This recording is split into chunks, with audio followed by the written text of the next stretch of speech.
What's going on there, Transformer collectors? Sports Wolf 3 here, bringing you another awesome Transformers goodie. This one is the 3D stand-up puzzle. This is actually from 1984, so it's like vintage G1. I actually had this when I was like 10 years old, you know, and I've been hunting for one of these for a while, and actually finally got it, and I got it so cheap too. It just blew me away.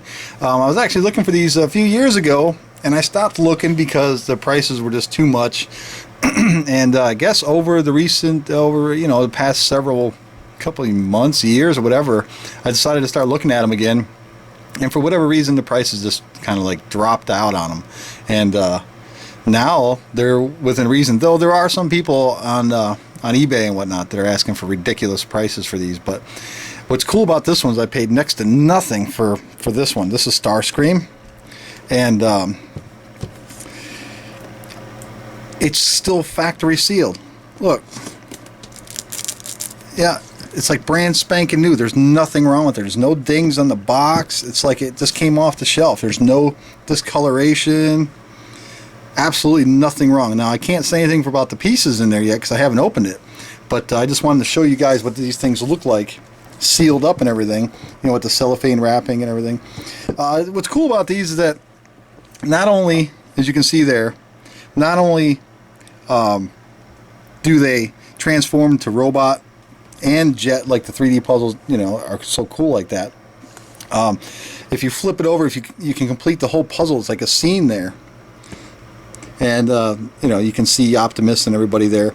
And it's just so cool. But basically what I'm going to do, because I don't want to spend forever on these, this is what it basically looks like with the puzzle. So you can see that there. And this is what I'm going to show you. I'm going to show you the vehicle mode and the robot mode. It's almost like the Creo Lego type deal, except this is made out of cardboard and it's a puzzle, you know. So this is awesome. So yeah, I'm actually going to go ahead and rip this open and play with it. Now, I also picked up this guy, but he was used and beat up and everything. It didn't come with the instructions. But what can you do? So I tried, you know, taking it out and everything and messing with it, and I sorted all the pieces right here. The pieces you need for just a regular puzzle, and then the pieces you need for the robot and the car. But it got a little bit complicated, and it didn't come with instructions because I bought it for just a few dollars used, and I just gave up. So basically what I'm going to have to do is get instructions for this guy to figure it out, because I don't have the patience to deal with it. See, but this one here, this has all the instructions you can ask for. So, awesome. So let's go ahead and get this thing open, and then I will put them in vehicle mode and then robot mode. All right. Okay, now we have him in jet mode. Now, let me tell you, okay, the last time I actually put one of these things together, I was like a little kid. I was like 11 years old, or, you know, somewhere right in there. And, you know, I really can't remember how it went, but I can tell you, so, you know, putting this thing together, a word of advice: have patience, take your time, because especially, you know, the cardboard, it clearly it's dried out a little bit, and it wants to bend, and it's a little more brittle. But nonetheless, if you take your time, now this took me quite a while, probably you know, 45-50 minutes, I'm guessing, somewhere right in there, just because of, you know, not wanting to bend any. And I had ended up bending a couple pieces, you know, where they fit in together, like right up here in the midsection in here. I bent a piece, and then on the, you know, on the wing there, I bent one just a little bit. But you know, it's very cool. I mean, it's fragile. It's definitely a shelf warmer. It's not meant. There's just really, the playability is actually piecing it together, taking your time, and enjoying that. And once you get it together, unless you get two of these, basically what it is, you know, you put it in whichever form you like to display it in, and then put it up on your shelf. And word to the wise, put it away from children or anywhere, like if you have a cat or something, they can climb around, knock it off, because you know, it's definitely, like I said, it's kind of old, considering it's G1. See, that's the thing about 3D. You flip it over on this side, then you got pictures of the puzzle.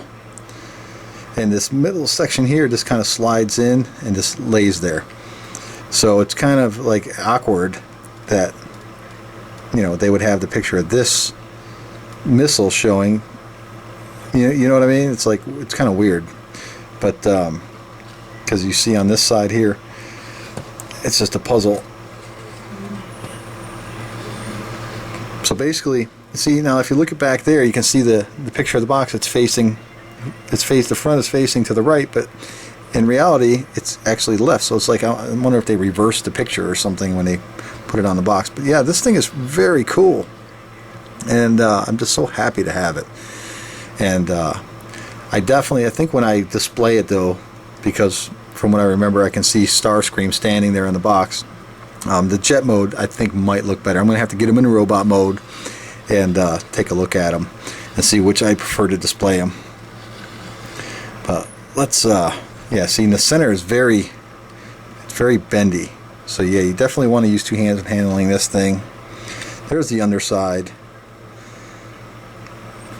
Definitely, definitely fragile. I mean, it's just, take your time. If you get one, choose to, you know, go ahead and pick one up for your collection, your vintage G1 collection. Make sure you take your time. But anyway, I want to show you the instructions, and if you guys have one but don't have instructions, let me know. I can I'll just hold it there for a second. You can pause it and it'll show you that, and then there's very basic instructions, but believe it or not, it does help, because it's like 75 pieces, and it can get, you know, a bit confusing. But anyway, oh, and I just want to make mention that I'm doing this video for my good friend Might Mouse 74 and 84 Ironhide. Yes, indeed, two good guys that wanted to see this just as much as I did.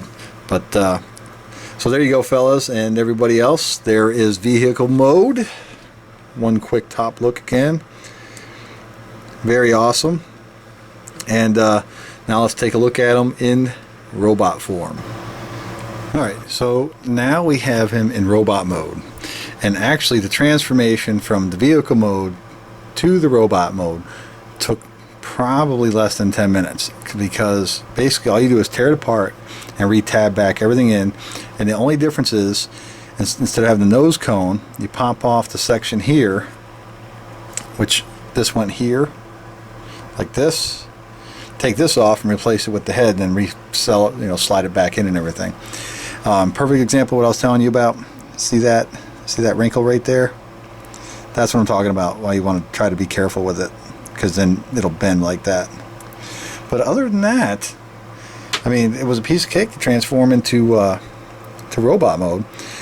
And actually I quite like it in robot mode. It's not that bad, though you can only view it from like an angle from his left side like that. And he's a little bit more solid in this mode. Now the feet don't really look like feet. The arms are actually his blasters or his missiles or whatever. But still, nonetheless, you know, it is G1. It does look pretty cool. Let's see, I'll pan back just a little bit. But yeah, it is awesome. I mean, I love it. Granted, you know, there's not much you can do with it, but it is nice to look at, and it does have a lot of eye appeal. You know, so if you're a G1 collector, you know, I definitely recommend picking him up. He's a nice addition to your collection. Let's get a close-up of his face. Look at his face. That don't even look like Starscream. I don't know what that looks like. It looks like a snake, cobra, something. I don't know. It could pass for one of the G.I. Joe guys. But nonetheless, it is what it is. And he does look cool, and it definitely brings back a lot of memories. There's the back. Yeah, without a doubt, this thing was definitely, you know, I kind of remember when I would toy with them, and I would do like little like little play scenes and stuff with them. So yeah, and I had the other one over there, the oh, I forget his name, the blue car, Mirage. I'm not sure, but anyway, there's Starscream in robot mode. So basically, yeah, is you have to kind of pose them at an angle, kind of like just like in the picture there. But yeah, it is nice. I like it. You know, not bad. And definitely, if you're going to sit down with one of these and have some fun with it, you know, you can give yourself an hour or two's worth of fun just to play around, have a good time with it. But there it is, the 3D Jigsaw stand-up puzzle of Starscream, vintage 1984. Yes, indeed, it is awesome. I recommend getting this, especially for the older generation. In case you guys didn't even know these existed, well, here you go. But anyway, hey, don't forget to check out Might Mouse 74 and 84 Ironhide. 84 Ironhide, by the way, specializes in rubber headlights and pivot joints. It's a shame this thing didn't have a pivot joint. So, all right, guys. Thanks for stopping by and checking it out. And eventually, I'll get that other car up and we'll take a look at him. So, take it easy, everyone. Thanks for stopping by.